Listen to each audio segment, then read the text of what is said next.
Hello everyone, in this video I'm going to show you how to add custom emojis in Discord. So for you to add custom emojis in Discord, here is how you can get it done. So for you to get it done, click on username Discord.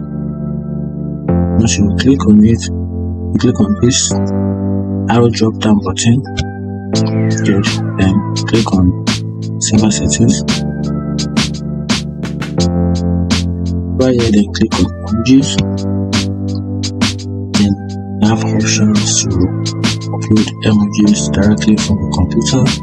See right here, I actually have an image customized from me and channel member. As you can see, right here I can add up to 50 custom emojis that anyone can use.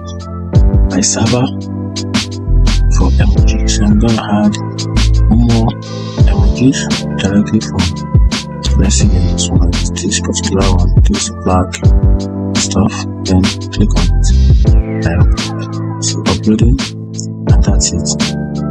So that is how to add custom emojis in Discord. If I find this video helpful, like and follow for more. Thank you.